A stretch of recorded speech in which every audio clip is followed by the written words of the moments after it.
Apa yang terjadi ketika sebuah bangsa yang besar, secara kolektif dan perlahan-lahan, berhenti percaya pada negaranya sendiri? Inilah skenario runtuhnya kepercayaan rakyat, hingga akhirnya Indonesia benar-benar bubar atau terpecah, langkah demi langkah. Keruntuhan ini tidak dimulai dari parlemen atau istana negara. Ia dimulai dari sebuah hal yang paling fundamental. Sebuah hal yang seharusnya menjadi lem perekat antara 280 juta manusia di Nusantara, yaitu kepercayaan. Dan kepercayaan itu harus kita akui tidak mati dalam semalam. Ia dibunuh perlahan-lahan selama bertahun-tahun. Ia dibunuh oleh setiap berita korupsi yang tak pernah tuntas. Ia terkikis oleh setiap kebijakan pajak yang terasa tidak adil, seperti yang sudah kita bahas di video-video sebelumnya. Ia dihancurkan oleh arogansi pejabat yang merasa tidak perlu mendengarkan jeritan rakyatnya. Dan puncaknya, jutaan rakyat Indonesia sampai pada satu kesimpulan yang sangat berbahaya. Negara bukan lagi sebuah entitas yang melayani dan melindungi, melainkan telah menjadi sebuah beban yang harus ditanggung atau bahkan sebuah musuh yang harus dilawan. Ketika kepercayaan itu mati, hal pertama yang akan runtuh adalah sistem administrasi publik. Bayangkan sebuah kantor dinas kependudukan dan pencatatan sipil atau Disdukcapil atau kantor Badan Pertanahan Nasional. Untuk bisa beroperasi, mereka butuh anggaran dari pemerintah. Anggaran itu datang dari pajak. Ketika rakyat secara massal mulai melakukan pembangkangan sipil dengan menolak membayar pajak sebagai bentuk protes, maka anggaran itu macet. Server data kependudukan nasional tidak lagi dirawat dan akhirnya mati total. Pegawai negeri sipil tidak menerima gaji dan berhenti masuk kerja. Tiba-tiba, Anda tidak bisa lagi mengurus KTP untuk anak Anda yang baru berusia 17 tahun. Anda tidak bisa mendaftarkan akta kelahiran bagi bayi Anda yang baru lahir. Anda tidak bisa memproses sertifikat jual beli tanah. Seluruh data identitas dan kepemilikan aset kita sebagai warga negara terancam hilang atau menjadi tidak valid, menciptakan sebuah kekacauan hukum dan administrasi yang total. Kelumpuhan ini kemudian akan menjalar dengan cepat ke sektor yang paling vital menyangkut hidup dan mati, yaitu kesehatan. Rumah sakit umum daerah dan puskesmas adalah organ-organ negara. Mereka hidup dari dana anggaran pendapatan dan belanja daerah, dan anggaran pendapatan dan belanja negara. Ketika dana itu berhenti mengalir, rumah sakit akan berhenti beroperasi. Dokter dan perawat yang berstatus PNS tidak akan digaji. Stok obat-obatan esensial dan infus akan habis. Mesin-mesin cuci darah akan berhenti bekerja karena tidak ada biaya perawatan. Sistem BPJS yang sangat bergantung pada subsidi negara dan iuran wajib dari para pekerja formal akan lenyap dalam sekejap. Pasien-pasien penderita penyakit kronis, gagal ginjal, jantung, kanker, yang selama ini hidupnya bergantung pada jaminan kesehatan dari negara, akan dibiarkan menghadapi ajal mereka di rumah masing-masing. Wabah penyakit menular yang seharusnya bisa dicegah dengan mudah, seperti demam berdarah atau tuberkulosis, akan menyebar tanpa kendali di tengah masyarakat yang panik. Dan pukulan terakhir bagi masa depan bangsa adalah matinya sistem pendidikan.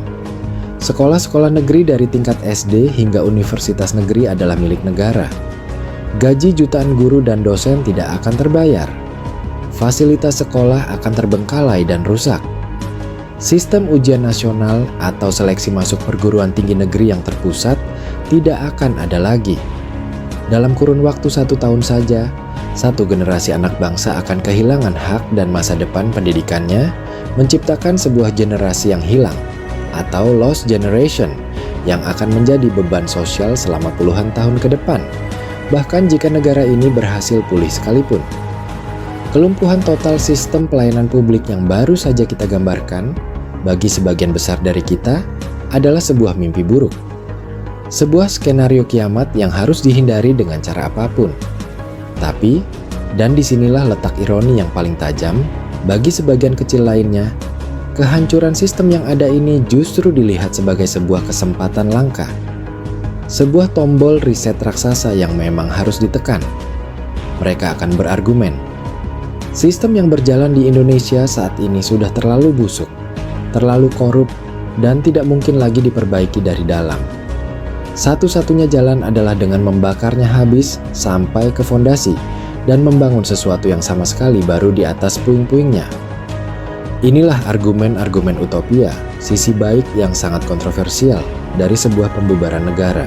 Argumen pertama yang mereka tawarkan adalah saput jagat korupsi dan birokrasi. Logikanya brutal tapi sederhana. Korupsi di Indonesia sudah bersifat sistemik, mengakar dari level desa hingga ke puncak kekuasaan. Memperbaikinya satu persatu ibarat mencabuti rumput liar, sementara akarnya tetap menjalar di mana-mana di bawah tanah. Sebuah reset total atau pembubaran negara akan secara otomatis menghapus semua lembaga yang ada. Semua kementerian, semua direktorat jenderal, semua peraturan yang tumpang tindih, dan yang terpenting, semua jaringan birokrat korup yang telah bercokol dan saling melindungi selama puluhan tahun. Setiap negara baru yang lahir akan memiliki kesempatan langka untuk merancang sistem pemerintahan dan hukumnya dari selembar kertas kosong, benar-benar bersih dari warisan dosa masa lalu. Argumen kedua, yang menjadi bahan bakar utama bagi daerah-daerah kaya sumber daya alam, adalah keadilan mutlak sumber daya alam. Pemerintahan baru di negara Kalimantan, misalnya, akan langsung menguasai 100% pendapatan dari batu bara dan kelapa sawit. Republik Papua akan memegang kendali penuh atas tambang emas dan tembaganya. Tidak ada lagi kewajiban untuk menyetor 70 atau 80% hasilnya ke Jakarta. Seluruh pendapatan itu akan masuk ke kas daerah mereka sendiri untuk membangun jalan, sekolah, dan rumah sakit yang selama ini hanya menjadi mimpi dan janji kosong bagi mereka. Argumen ketiga adalah tentang pemerintahan yang efisien dan kebijakan yang relevan. Negara Kesatuan Republik Indonesia adalah sebuah entitas yang terlalu besar, terlalu gemuk, dan terlalu beragam untuk bisa diurus secara efektif dari satu titik pusat di Jakarta. Kebijakan maritim yang dibuat oleh birokrat di Jakarta mungkin tidak akan pernah cocok untuk nelayan di Sulawesi. Kebijakan agraria yang sama mungkin akan merugikan petani di Sumatera, sekaligus di Jawa. Negara-negara baru yang lebih kecil dan lebih homogen secara geografis dan ekonomi akan mampu menciptakan pemerintahan yang jauh lebih ramping. Kebijakan bisa dibuat dengan cepat dan akan 100% relevan dengan kebutuhan nyata rakyatnya, bukan lagi kebijakan satu ukuran untuk semua yang dipaksakan dari pusat. Dan argumen keempat yang menyentuh langsung ke dalam jiwa adalah kebangkitan identitas lokal dan budaya. Bagi banyak suku bangsa di luar Jawa, narasi nasionalisme Indonesia seringkali terasa seperti proses penyeragaman yang secara perlahan mengikis keunikan budaya mereka. Bahasa daerah mereka menjadi bahasa kelas 2 di sekolah.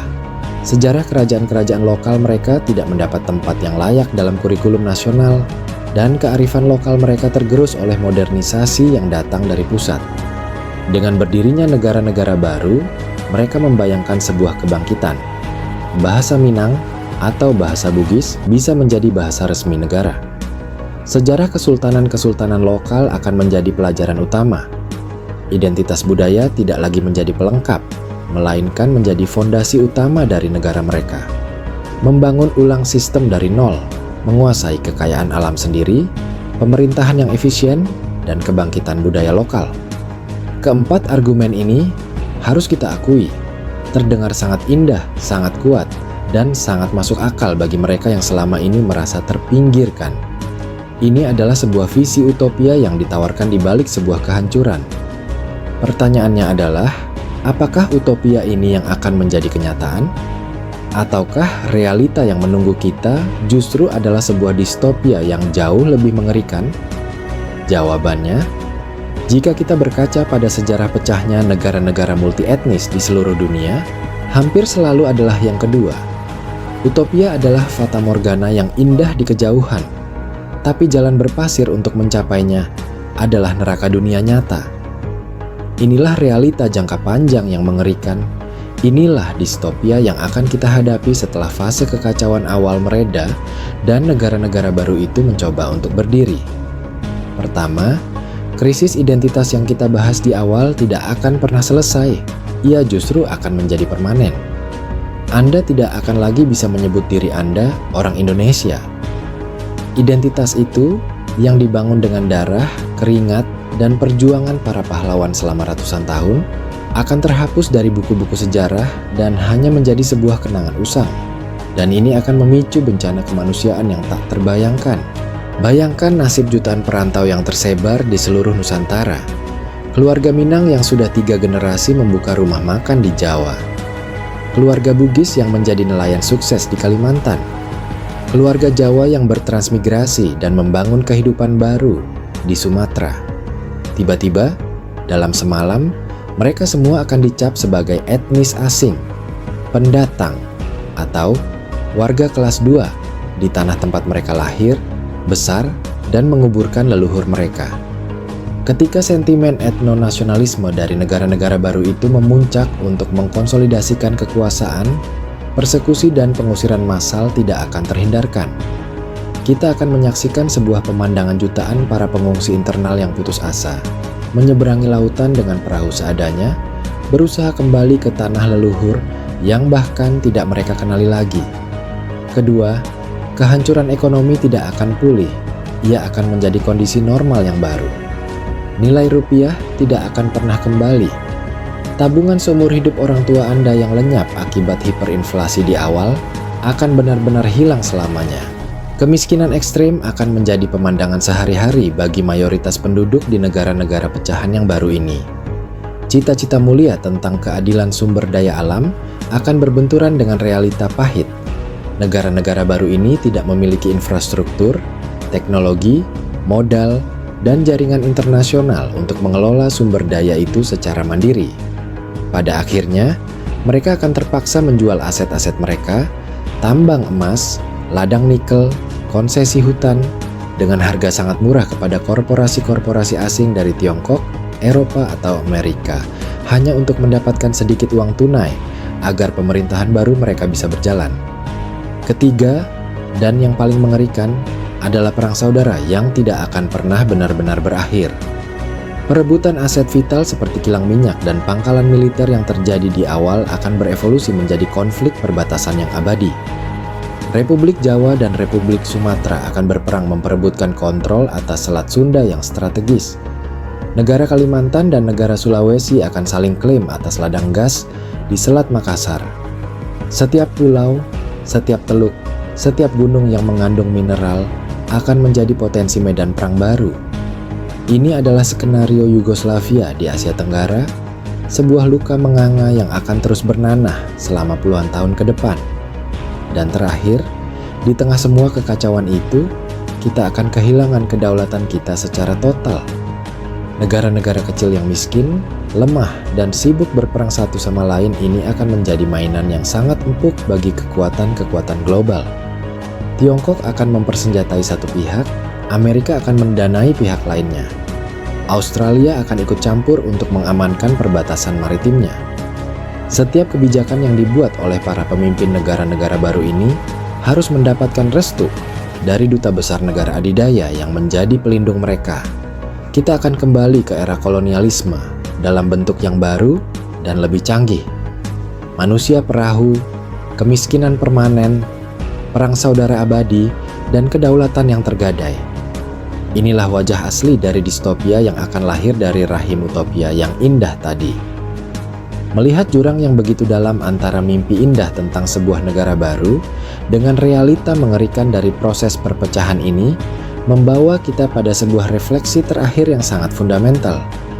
Sebuah kesimpulan yang mungkin bisa menjadi jalan keluar dari potensi kehancuran ini. Jika kita perhatikan baik-baik, yang sudah saya sebutkan sebenarnya bukanlah argumen untuk membubarkan sebuah negara. Itu adalah sebuah daftar diagnosis penyakit yang sedang diderita oleh tubuh Republik Indonesia saat ini. Ketika tubuh kita didiagnosis menderita penyakit parah, solusi yang kita cari seharusnya adalah obat yang tepat dan mungkin operasi yang menyakitkan, bukan amputasi total atau eutanasia. Membubarkan Indonesia untuk menyembuhkan penyakit ketidakadilan dan korupsi adalah seperti memilih untuk mengamputasi seluruh tubuh hanya karena ada infeksi parah di salah satu kakinya. Tindakannya mungkin berhasil menghilangkan infeksi, tapi pasiennya akan ikut mati. Maka, Peran pertama dan utama untuk menjaga keutuhan bangsa ini ada di tangan negara, ada di tangan pemerintah yang sedang berkuasa. Obatnya hanya satu: membangun kembali kepercayaan yang telah hancur berkeping-keping. Caranya adalah dengan mulai menjalankan secara nyata tuntutan-tuntutan yang disuarakan oleh rakyat itu sendiri. Mulai berikan porsi hasil sumber daya alam yang lebih adil ke daerah penghasil. Rombak total birokrasi yang gemuk dan lamban yang menghambat kemajuan dan bubarkan golongan yang dimayoritaskan berisi oleh orang yang tidak berguna dan membebani negara. Berantas korupsi tanpa pandang bulu dengan segera mengesahkan undang-undang perampasan aset. Dan hargai budaya-budaya lokal sebagai pilar utama pembentuk bangsa, bukan sekadar sebagai hiasan eksotis pelengkap pariwisata. Tapi negara tidak akan berubah jika tidak dipaksa oleh rakyatnya. Peran kita adalah menjadi oposisi yang cerdas dan konstruktif. Adalah hak kita untuk marah. Adalah hak kita untuk kecewa pada negara. Tapi kita harus cerdas dalam menyalurkan kemarahan itu. Kita harus belajar untuk menuntut keadilan, bukan menuntut kemerdekaan. Menuntut reformasi sistemik yang radikal, bukan membakar rumah kita sendiri hingga menjadi abu. Karena pada akhirnya, jika rumah besar bernama Indonesia ini runtuh, kita semua yang akan tertimpa reruntuhannya. Ini membawa kita pada pertanyaan terakhir, sebuah perdebatan paling fundamental tentang masa depan bentuk negara kita, yang akan menentukan apakah kita bisa sembuh atau tidak. Jika kita sepakat bahwa tuntutan rakyat akan keadilan itu nyata dan harus dijawab untuk mencegah perpecahan, maka apa tuntutan Anda untuk negara Indonesia sekarang? Tuliskan pilihan dan argumen Anda di kolom komentar. Karena nasib bangsa ini pada akhirnya ditentukan oleh kita semua yang masih cukup peduli untuk mencari cara agar kita bisa tetap bersama di dalam sebuah rumah yang lebih adil.